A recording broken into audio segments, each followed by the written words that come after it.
గ్రంథంలో నుంచి మరి యేసుక్రీస్తు వారు చెప్పిన 7 జాగ్రత్తలు మనకి తెలియాలి. దాని గురించి ధ్యానం చేసుకునే వారిగా మనం ఉందాం. దాని కొరకే మొట్టమొదటిగా సామెతల గ్రంథము 19వ అధ్యాయము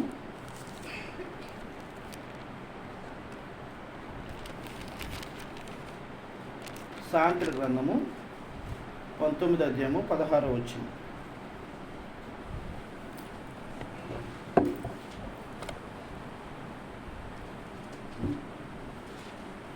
సామెతల గ్రంథము 19వ అధ్యాయము 16వ వచనాన్ని మనం అందరం కలిసి చదువుకుందాం. ఆజ్ఞను గైకొనివాడు తన్ను కాపాడుకునేవాడు, తన ప్రవర్తన విషయమై అజాగ్రత్తగా నుండివాడు చచ్చును. మరొకసారి, ఆజ్ఞను గైకొనివాడు తన్ను కాపాడుకునేవాడు, తన ప్రవర్తన విషయమై అజాగ్రత్తగా ఉండేవాడు చచ్చును. దేవుని సాయంగా చిన్న ప్రార్థన తీసుకుందాం. ఓకే,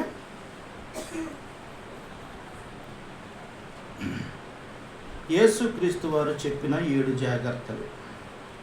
ఒక తండ్రి తన బిడ్డలతో జాగ్రత్తలు చెప్తూ వస్తాడు. ఎందుకు చెప్తాడు అంటే, ఎక్కడన్నా పడిపోతాడేమో, ఏదైనా ప్రమాదం వస్తుందేమో, ఏదన్నా సందర్భంలో ఇరుక్కుంటాడేమో అనే విషయాలతో తండ్రి తల్లి మరి బయటకు వెళ్ళేటప్పుడు కానీ వచ్చేటప్పుడు కానీ మరి కొన్ని పరిస్థితుల్లో జాగ్రత్తగా ఉండాలమ్మా, ఇది చేయకూడదు అది చేయకూడదు అని ఆడపిల్లలతో మరి మగపిల్లలతో ఇలా తల్లిదండ్రులు ఎంతో జాగ్రత్తలు చెప్పేవారుగా ఉంటారు. అలాగే మన కూడా యేసుక్రీస్తు ప్రభువారు చంటి బిడ్డలాగా చిన్న బిడ్డలాగా నిన్ను నన్ను చూస్తున్నారు కనుక మనం కూడా జాగ్రత్తగా ఉండాలనేది కొన్ని మాటల ద్వారా వాక్యాల ద్వారా దేవుడు మనతో మాట్లాడుతూ వస్తున్నారు. ఈ మాటలను బట్టి మనం జ్ఞాపకం చేసుకున్నట్లయితే యేసుక్రీస్తు వారు చెప్పిన 7 జాగ్రత్తలను మనం ఈ రోజున స్పష్టంగా ధ్యానం చేసుకొని ప్రార్థన చేసుకునే వారు ఉన్నాం. క్లుప్తంగా ఈ రోజున మరి సామెతల గ్రంథం చదివాం కదా. మొదటి అనుభవంలో ఒక మాట చదువుతూ వచ్చాం. ఒక మాట చదువుతూ వచ్చాం 19:16లో. ఇక్కడ ఈ మాట మనం చదువుకుంటూ వచ్చాం. ఆజ్ఞను గైకొనివాడు తన్ను కాపాడుకునేవాడు, తన ప్రవర్తన విషయమై అజాగ్రత్తగా ఉండువాడు చచ్చును. తన ప్రవర్తన విషయమై అజాగ్రత్తగా ఉండువాడు చచ్చును. చూడండి, ప్రవర్తన విషయంలో కూడా అజాగ్రత్తగా ఉండకూడదు, జాగ్రత్తగా ఉండాలి అని ప్రభువారు నొక్కి ఇక్కడ చెప్తూ వస్తున్నారు. ఒకవేళ అలాగుంటే ఏమైందంటే తన ప్రాణాన్ని కోల్పోతారు అని స్పష్టంగా ప్రభువారు ఇక్కడ చెప్తూ వస్తున్నారు. కనుక మరి ఈ మాటను బట్టి మనము ఏమేమి జాగ్రత్తలు కలిగిన వారిగా ఉండాలి అనేది 7 అనుభవాలుగా మనం త్వరగా చూసుకొని ప్రార్థన చేసుకునే వారిగా ఉండదాం. మొట్టమొదటి అనుభవంలో ఒక మాట చూసినట్లయితే మార్కు రాసిన సువార్త 4వ అధ్యాయము 24వ వచనంలో ఒక మాట చూద్దాం. మార్కు రాసిన సువార్త 4:24.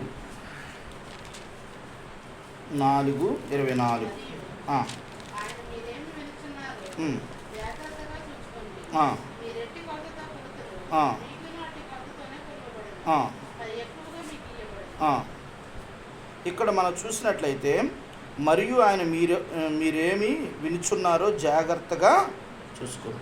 మనం ఏమి వింటున్నామో మొట్టమొదటగా జాగ్రత్తగా చూడాలి. లోక సంబంధ విషయాల కాడికి వచ్చారకే లోక సంబంధ విషయాల్లో మనము ఏ విషయాల్లో వింటున్నాం, దేవుడి మాటలు ఎలా వింటున్నాం అనేది ఒకసారి మనం పరిశీలన చేసుకోవాలి. ఇక్కడ ప్రభువారు ఏమంటున్నారంటే, చక్కని మాట మనతో మాట్లాడుతూ వస్తున్నారు. ఆయన మీరేమి వినుచున్నారో జాగ్రత్తగా చూసుకొనుడి. మనము పొద్దున్న లేచిన కాడి నుండి ఏమేమి వింటున్నాం, ఏ మాటలు వింటున్నాం అనేది ఒకసారి పరిశీలన చేసుకోవాలి. చేసుకోకపోతే రేపొద్దున మరి ఇందాక ప్రభువారు సామెతల గ్రంథంలో చెప్పినట్లుగా తన ప్రవర్తన విషయమై అజాగ్రత్తగా ఉండేవాడు ఏమవుతాడట, చచ్చును. అంటే తన ప్రాణాన్ని, అంటే ఆత్మీయ స్థితిలో చచ్చిపోయేవాడిగా ఉంటాడు. కనుక నీవు నేను ఎప్పుడు బ్రతికుండాలి అంటే ఆత్మీయంగా వినుటిలో జాగ్రత్తగా ఉండాలి. ఏం వినాలి? లోక సంబంధమైన పాటల, లోక సంబంధమైన మనుషుల మాటల అవి కాదు, ముసలమ్మ ముచ్చట్ల అవి కాదు. మరి ఏం వినాలి అంటే దేవుని యొక్క వాక్యాన్ని వినాలి. దేవుని యొక్క వాక్యాన్ని విని ఆ వాక్యంలో ఉన్న మాటల్ని మనం జాగ్రత్తగా పరిశీలన చేసుకొని మనం నడిచేవారిగా ఉండాలి అని ప్రభువారు ఈ యొక్క మాటలో అర్థాన్ని మనకు తెలియపరిచేవారిగా ఉంటున్నారు. ఇది మొదటి అనుభవం. కనుక ఈ రోజున మరి నీవు నేను వినే విషయంలో జాగ్రత్తగా ఉంటున్నామా అనే అనుభవం ఇక్కడ ప్రభు మనతో స్పష్టంగా మాట్లాడుతూ వస్తున్నారు. అందుకనే యాకోబు రాసిన పత్రిక 1:24 కూడా ఈ మాటల గురించి ఒక మాట ఉంటుంది. చూడండి, యాకోబు రాసిన పత్రిక ఒక మాట చూద్దాం. 1వ అధ్యాయము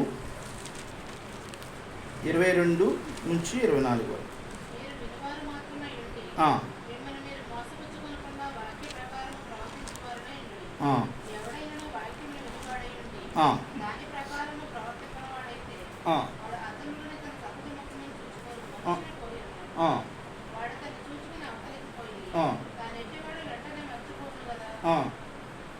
ఇక్కడ చూశారుగా మనం, ఇక్కడ ప్రభువారు ఎంత స్పష్టంగా 22వ వచనం నుండి మనతో మాట్లాడుతూ వచ్చారు. మీరు వినువారు మాత్రమే ఉండి మిమ్మల్ని మీరు మోసపుచ్చుకొనకుండా వాక్య ప్రకారము ప్రవర్తించువారై ఉండండి. అంటే వాక్యాన్ని విన్నాము విడిచిపెట్టామనే వాటిగా ఉండకూడదు. వాక్యాన్ని విన్నట్టుగా మనం ప్రవర్తించేవారిగా కూడా ఉండాలి. అందుకని ప్రభువారు ఎంత స్పష్టంగా ఇక్కడ మనతో మాట్లాడుతూ వస్తున్నారు. అందుకనే ఈ రోజున నీవు వినాలి. అది ఏ మాటలు? దేవుని యొక్క వాక్యము వింటమే కాకుండా ప్రవర్తించువారై ఉండాలి. ఎవడైనాను వాక్యము వినివాడై ఉండి దాని ప్రకారం ప్రవర్తింపని వాడైతే వాడు అద్దములో తన సహజ ముఖమును చూచుకొని మనుషుణ్ణి పోలి ఉన్నాడు. ఆ అద్దంలో మనిషి మొహం చూసుకున్నప్పుడు మనం ఎలా ఉంటామో మనకు కనపడుతుంది. ఎప్పుడైతే మళ్ళీ ప్రక్కకి వెళ్తామో మనం మర్చిపోతాం. మనం ఎలా ఉంటామో మనకు గుర్తుండదు, మళ్ళీ మామూలుగానే ఉంటాం. ప్రియమైన దేవుని బిడ్డలారా, అలాగే మనం కూడా అలాగ ఉండకూడదు అని ఇక్కడ ప్రభువారు స్పష్టంగా చెప్తూ వస్తున్నారు. అందుకనే 24 వాడు తన్ను చూసుకొని అవతలకు పోయి తాను ఎట్టివాడు వెంటనే మర్చిపోను కదా. అందుకనే వాక్యం విని మనం మర్చిపోకూడదు. వాక్యానుసారంగా నడిచేవారిగా కూడా ఉండాలని ఈ వాక్యములో స్పష్టంగా ప్రభువారు మనతో మాట్లాడుతూ వస్తున్నారు. ఇది మొదటి అనుభవం. రెండో అనుభవం ఒక మాట చూద్దాం. చూడండి, మార్కు రాసిన సువార్త 13వ అధ్యాయంలో, మార్కు రాసిన సువార్త 13వ అధ్యాయంలో ఒక మాట ఉంటుంది.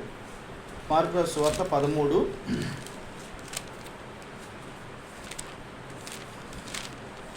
మార్కు రాసిన సువార్త 13వ అధ్యాయము 33వ వచనం చదవండి. 33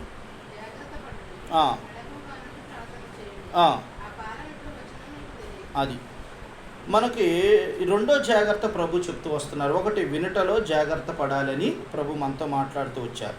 రెండో జాగ్రత్త ఏంటంటే ప్రార్థన చేయటి యందు జాగ్రత్తగా ఉండాలి. అదేంటి? ప్రార్థన ఎప్పుడైనా చేసుకోవచ్చు కానీ ఉండవు.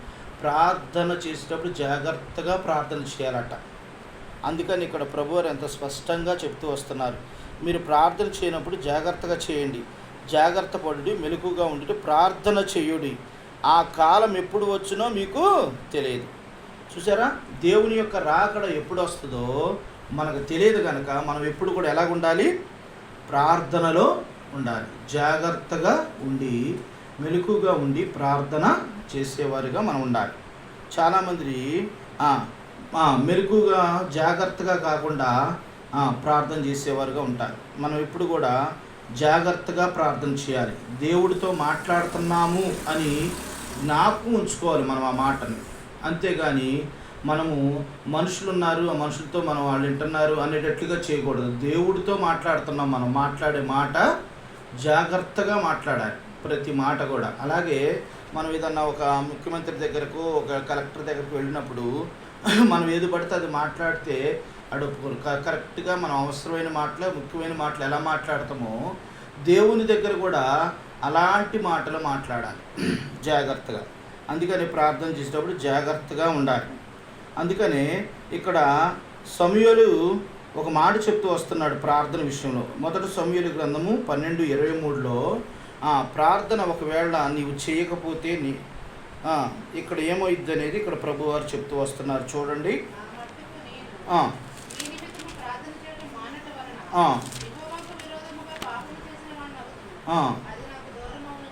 అది చూసారండి, ఇక్కడ ప్రభువారు స్పష్టంగా సమూయేలు మాట్లాడుతూ వస్తున్నారు. నా మట్టుకు నేను మీ నిమిత్తము ప్రార్థన చేయటం మానుటి వలన యెహోవాకు విరోధముగా పాపము చేసిన వాడిని నగుదును, అది నాకు దూరమగునుగా, కానీ శ్రేష్టమైన చక్కని మార్గమును మాకు బోధింతును అని ఇక్కడ సమూయేలు గారు మాట్లాడుతూ వస్తున్నారు. ప్రియమైన దేవుని బిడ్డలారా, నిజంగా దైవజనులు, బాధ్యత గల సహోదరులు, మరి సంఘం పట్ల ఎంతో బాధ్యతగా ఉన్నవారు మనందరం కూడా ఏం చేయాలంటే అందరి కొరకు ప్రతి నిత్యము ప్రార్థన చేసేవారిగా ఉండాలి. అందరి కొరకు, సంఘాల కొరకు ప్రార్థన చేయాలి, సంఘ విశ్వాసుల కొరకు ప్రార్థన చేయాలి. ఎందుకు అంటే అది మన బాధ్యత. అందుకని ఇక్కడ ప్రభువారు చెప్తూ వచ్చారు, మనం ప్రార్థన మానితే ఏమవుతామట? పాపము చేసిన వారు మగుతామట. అంటే మనం పాపము చేసిన వారు మగుతాం. అందుకనే మరి మీరు చేస్తారో తెలియదు, కానీ నేను మాత్రం, అంటే మీరు చేస్తారు, చేయరని నేను అనట్లేదు, కానీ నేను ముదినేపల్లిని, తుమ్మిడిని ఖచ్చితంగా యాడ్ చేస్తానండి. ఎందుకో తెలుసా? వాళ్ళు మన సహోదరులు, మన రక్తంతో కడగబడిన మనతో పాటు సహోదరులు కనుక ఆ సంఘాన్ని, ఆ సంఘ కాపురుల్ని ఖచ్చితంగా జ్ఞాపకం చేసుకుంటాను. ప్రతి నిత్యము వాళ్ళ కొరకు ప్రార్థన చేస్తాను. 6 సంఘాలు, దేవుడు మనకు అప్పచెప్పిన 6 సంఘాలను కూడా సుధాకరణ ఉన్న కాడి నుంచి ఈ సంఘాల గురించి ప్రార్థన చేయటం నీవు నేను మనందరం కూడా అలా చేస్తున్నాం. అలా చేయాలని ప్రభు ఇక్కడ కోరుతున్నాడు. మనం ప్రార్థన చేయటం మానిపోకూడదు. ఎప్పుడూ ప్రార్థనలో మనం జ్ఞాపకం చేసుకుంటూనే ఉండాలి. ఇది మన రెండో అనుభవంగా ప్రభు మాట్లాడుతూ వస్తున్నాడు. ఒకటి, వినుట్లో జాగ్రత్త పడాలి. రెండోది, ప్రార్థన చేయడం ఎందుకు జాగ్రత్తగా ఉండాలి. మూడోది, మత్తయి రాసిన సువార్త 6వ అధ్యాయము, మత్తయి రాసిన సువార్త 6వ అధ్యాయము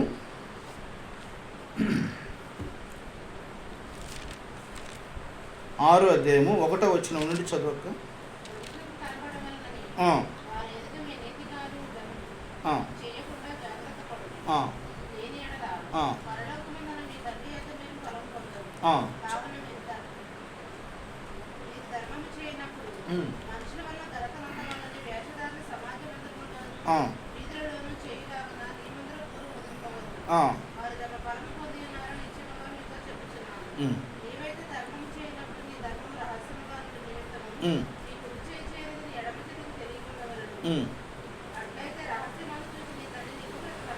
అది చాలు. ఇక్కడ 1 నుంచి 4 వచనాల గురించి 4 వచనాల్లో ప్రభువారు స్పష్టంగా మాట్లాడుతూ వచ్చారు. మనుషులకు కనపడవనని వారి ఎదుట మీ నీతి కార్యములు చేయకుండా జాగ్రత్త పడుడి, లేని ఎడల పరలోకమందున్న మీ తండ్రి యొద్ద మీరు ఫలము పొందరు. కావున నీవు ధర్మం చేయనప్పుడు మనుషుల వలన ఘనత పొందవలనని వేషధారుల సమాజ మందిరములోను వీధుల్లోను చేయులాగా మీ ముందర బోర ఊదింపవద్దు. వారు తమ ఫలము పొంది ఉన్నారని నిశ్చయముగా చెప్పుచున్నారు. అదేంటి ఫలం పొంది ఉన్నారని అంటున్నాడు ప్రభు అంటే, దేవుని యొక్క ఫలము కాదు, మనుషుల యొక్క ఫలం పొందుతారు. వాళ్ళు మనుషుల దగ్గర బోర ఊతున్నారు కదా, మనుషులు మెచ్చుకోవడానికి చేస్తున్నారు కనుక దేవుని దగ్గర నుండి వచ్చే దీవెనలో పోతాయి. మనుషులు మెచ్చుకునే మెప్పు వస్తుంది, దానివల్ల ఏమీ ఉపయోగం ఉండదు.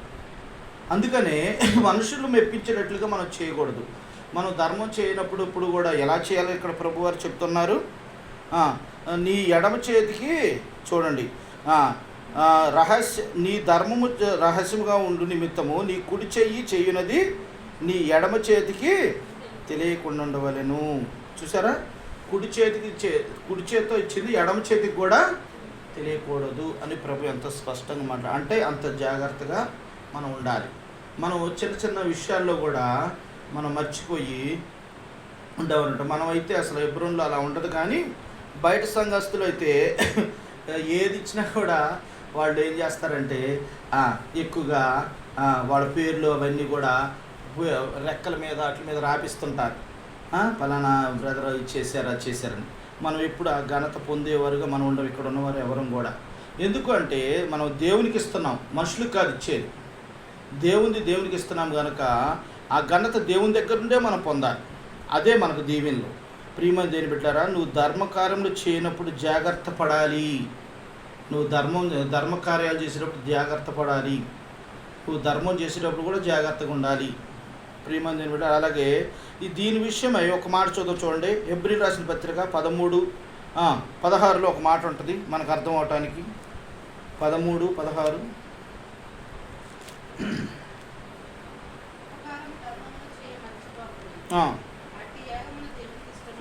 అది చూసారా?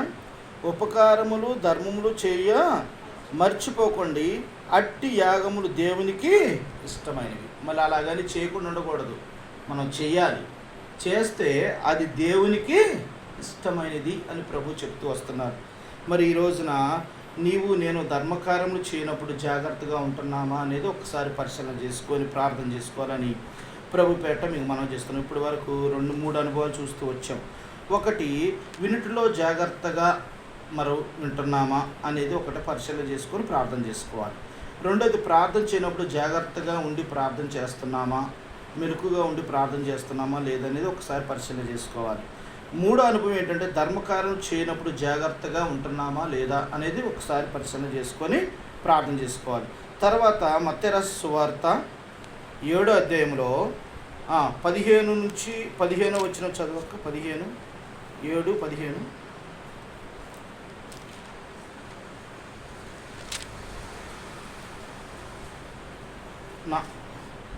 7:15 4 అనుభవం చూద్దాం. మత్తయి సువార్త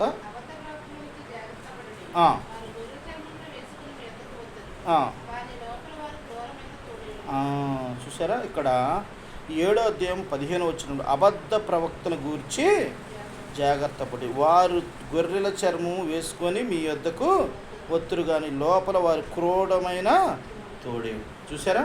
అందుకనే ఎవరిని పడితే వాళ్ళని నమ్మకూడదు. మనం తొందరగా నమ్మేస్తాం. విశ్వాసుల్లో ఉన్న వీక్నెస్ ఏంటంటే, దేవుడు బిడ్డ అనగానే ఊరికనే నమ్మేస్తాం. నమ్మేసి మనం ఏదేదో చేసేస్తాం. అందుకని నమ్మకూడదు. ఒక వ్యక్తిని నమ్మాలంటే వారం రోజులు పరిశీలన చేయాలట, పరీక్షించాలి. అసలు ఆ వ్యక్తి మనస్తత్వం ఏంటి, ఎలా ఉంటాడు, ఏంటి, నిజమైన భక్తి, ఏదో మనుషులు మెప్పించే భక్తి, ఎలా ఉన్నాడు, ఏంటి అనేది వారి ఫలముల ద్వారా మనకు తెలిసిపోతుంది. అందుకనే మనం జాగ్రత్తగా ఉండాలి. అందుకని అబద్ధ ప్రవక్తల గురించి జాగ్రత్తగా ఉండాలి. వాళ్ళు ఎలా ఉంటారంటే, గొర్రెల చర్మం ధరించుకొని సాధువుగా మృదువుగా వస్తారు, కానీ లోపట మనస్తత్వం ఎట్టుంటుందట, తోడేలు స్వభావం ఉంటుందట. అంటే ఏ సమయం వచ్చినప్పుడు వాళ్ళు పీక్కు తినేటట్లుగా ఉంటారు. అందుకనే చాలా జాగ్రత్తగా ఉండాలి. ప్రియమందిరులు, ఇది రాకడ సమయం. ఈ రాకడ సమయంలో మనం జాగ్రత్తగా లేకపోతే మనం మోసం చేస్తారు ఊరికనే. అందుకనే చాలా జాగ్రత్తగా ఉండాలని ప్రభు పేట మీకు మనం చేస్తున్నాం. అబద్ధల ప్రవక్తల గురించి జాగ్రత్త. అందుకనే మా దగ్గర చాలామంది పాస్టర్స్ వాళ్ళందరూ వస్తారు. మీదే సంఘం అంటారు. అనగానే బ్రదర్ భక్సింగ్ గారు ఎబ్రోన్ సంఘం అనగానే అలాగా చర్లే సైలెంట్ అయిపోతారు, ఇంకా మాట్లాడరు. అదే వేరే సంఘం అని చెప్పాము, ఇంకా వాళ్ళు అల్లుకుపోతారనమాట. అలా అల్లుకుపోయేసి ప్రతిరోజు ప్రతి వారం వచ్చేసి కలిసి మనతో మంచిగా మాట్లాడటం, అది చేయటం చేసి మన ఆత్మీయతను పాడు చేసేవారిగా ఉంటారు. ప్రియమంది బిడ్డలారా, అందుకనే బ్రదర్ భక్సింగ్ అని సాహసం అంటే చాలామందికి తెలుసు, వాక్యం తెలుసు, వాళ్ళు నమ్మకంగా ఉంటారు, యథార్థంగా ఉంటారని వాళ్ళకి తెలుసు. అందుకని తొందరపడి మన దగ్గర రారు. కానీ మనం కొంతమంది ప్రవక్త విషయంలో మనం జాగ్రత్తగా ఉండాలి. మోసం చేయడానికి చాలామంది ఊరుకొని ఉన్నారు. అందుకని జాగ్రత్తగా ఉండాలి. మీరు ఇంటికి వెళ్ళిన తర్వాత చదువుకుంటే 2 పేతురు 2:1, తర్వాత 2 యోహాను 1:7, ఇవి 1 యోహాను 4:1, ఇవన్నీ కూడా ఉన్నాయి కొన్ని అంశాలు దాని కొరకు. ఇవన్నీ చెప్పుకుంటే వెళ్తే మనకు సమయం చాలదు కనుక మీరు ఇంటికాడ చదువుకోండి. అబద్ధ ప్రవక్తల గురించి జాగ్రత్త పడండి అని ప్రభు వారు ఎంతో స్పష్టంగా మనతో మాట్లాడుతూ వస్తున్నారు. అలాగే 5వ అనుభవం కూడా చూడండి. లోకరాశి సువార్త 12వ అధ్యాయము 1వ వచనం చదువు. 12:1.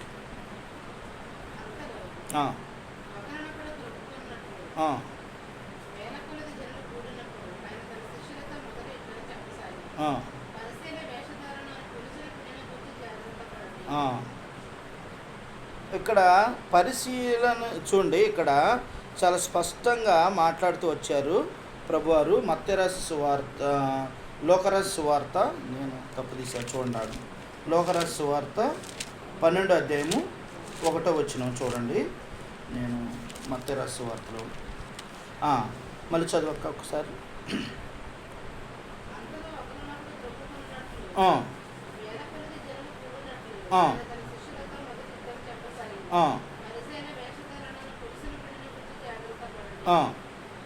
చదువు ఇంకో మాట.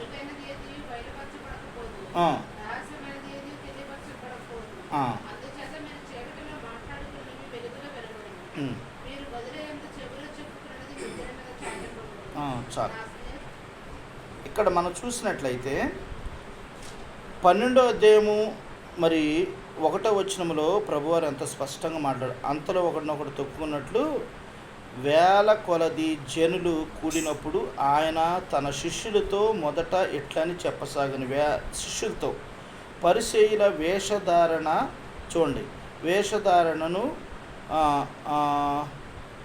వేషధారణలను పులిసిన పిండిని గూర్చి జాగ్రత్త పడండి. మరి నీవు నేను మనందరం కూడా వేషధారణ అనేది దాని గురించి, పరిచయాల గురించి మనం జాగ్రత్త పడాలి. ఆ జాగ్రత్త పడకపోతే మనం నష్టం పోయేవారికి ఉంటాం. అందుకనే మత్తయి రాసిన సువార్తలో దీని గురించి ఎంత స్పష్టంగా 23వ అధ్యాయంలో ప్రభు ఇంకా స్పష్టంగా చెప్తూ వచ్చారు. మత్తయి రాసిన సువార్త 23:13లో 13-15 దాకా చూడండి. 23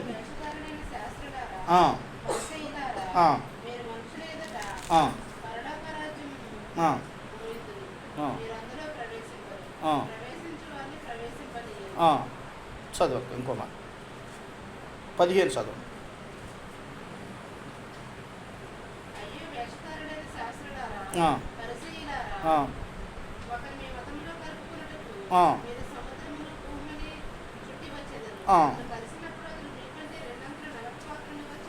అది చూసారా ప్రియమైన దేని పెట్టారా, పరిచర్య గురించి మనం చాలా జాగ్రత్తగా ఉండాలి. వాళ్ళు మరి ఒకరిని కలుపుకోవటానికి మొత్తం తిరిగి వస్తారట. ప్రియమైన దేని పెట్టారు, చాలా జాగ్రత్తగా ఉండాలి. ఎందుకంటే అది పులిసిన పిండి, దాంట్లో అది కొద్దిగా వేస్తే చాలు మొత్తము పులిసిపోద్ది. అలాగే మనము ఈ పరిచర్య వేషధారణ గురించి జాగ్రత్తగా మనం ఉండాలి.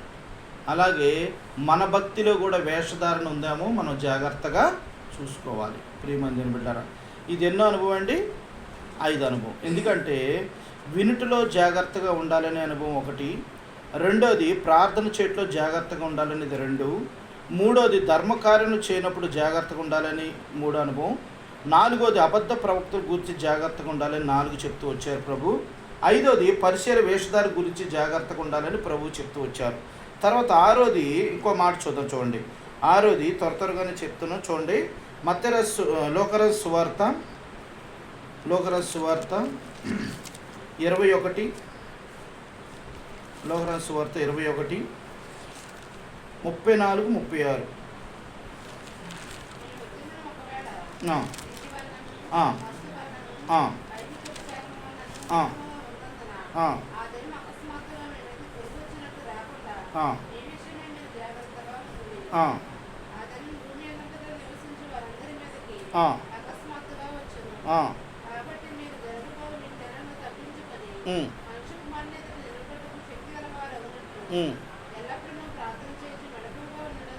అది చూసారండి.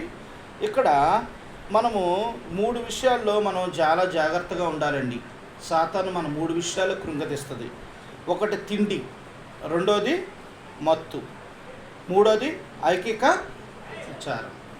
ఈ 3 విషయాల్లో మనం జాగ్రత్తగా ఉండాలి.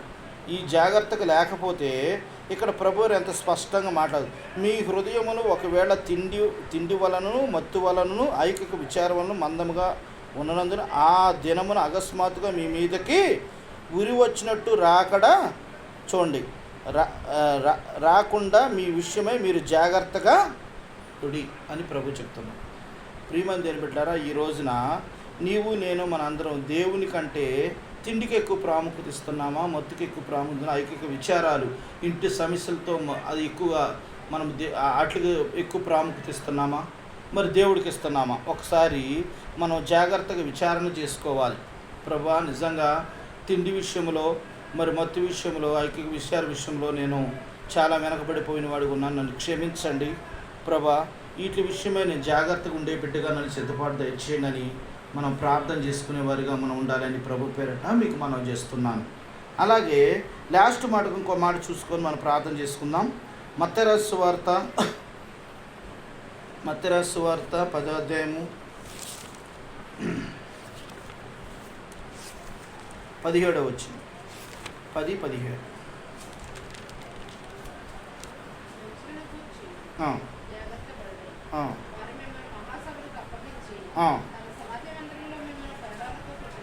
అది ఇక్కడ మనం చూసినట్లయితే మనుషులను గూర్చి జాగ్రత్త పడుడి, వారు మిమ్ములను మహాసభలకు అప్పగించి తమ సమాజ మందిరంలో మిమ్మల్ని కొరడాలతో కొట్టింతురు. మనుషుల విషయంలో చాలా జాగ్రత్తగా ఉండాలి. తక్కువ అంచనా వేయకూడదు. నాకంటే ఎక్కువ ఏం తెలియదు అనుకోకూడదు. మనకంటే చాలా జ్ఞానంగా ఉంటారు మనుషులు. అందుకని వాళ్ళ విషయంలో మనం చాలా జాగ్రత్తగా ఉండాలి. వాళ్ళు ఒకవేళ జాగ్రత్తగా మనం లేకపోతే వాళ్ళు రివర్స్గా మన మీదే కేసు పెట్టి మన మీదే మనకి శిక్ష పడేటట్లుగా చేస్తారు. అవసరమైతే కొరడాలతో కొట్టిస్తారు, లాఠీలతో కొట్టిస్తారు, ఇలాంటివి చేస్తారు. అందుకనే మనం చాలా జాగ్రత్తగా ఉండాలి. మనుషుల గురించి జాగ్రత్తగా పడండి అని ప్రభువారు ముందే బైబిల్ గ్రంథంలో రాయిస్తూ వచ్చారు. అందుకని ఇక్కడ తమ సమాజం అందులో మిమ్మల్ని కొరడాలతో కొట్టింతురు అని ప్రభువారు ఎంతో స్పష్టంగా మాట్లాడుతూ వచ్చారు. ఆ 7 విషయాలు ప్రభు మనతో మాట్లాడుతూ వచ్చారు. మరి ఈ విషయాల్లో మనం జాగ్రత్తగా లేకపోతే మనం ఈ లోకంలో ఆత్మీయంగా చచ్చిపోయేవారిగా ఉంటాం. ఎలాగుంటామంటే తన ప్రవర్తన విషయమే అజాగ్రత్తగా ఉండివాడు ఏమవుతాడట, చచ్చును అని ఇక్కడ సామెతల గ్రంథంలో చెప్పినట్లుగా 7 అనుభవాలు మనం ఖచ్చితంగా ఆలోచన కలిగి జాగ్రత్తగా ఉండాలి. జాగ్రత్తగా ఉండి అడుగు ముందుకు వేయాలి. ఒకటి, దేవుని వాక్యం వినుటలో మరి లోక సంబంధ విషయాలు వినకుండా దేవుని వాక్యం వినే విషయంలో మనం జాగ్రత్తగా దేవుని వాక్యాన్ని విని శ్రద్ధగా వాటి ప్రకారంగా నడిచేవారిగా ఉండాలి అని ప్రభు దగ్గర ప్రార్థన చేసుకుందాం. రెండోది, ప్రార్థన చేయటి యందు జాగ్రత్తగా ఉండాలని ప్రభు చెప్తూ వచ్చారు. ప్రార్థన చేసే విషయంలో మరి జాగ్రత్తగా ఉండటమే కాకుండా మెలకుగా ఉండి ప్రార్థన చేయాలి. మూడో అనుభవం, ధర్మకార్యాలు చేయనప్పుడు మనం ఎలా ఉండాలి, జాగ్రత్తగా ఉండాలి. మనుషులు కనబడేటట్లు కాదు.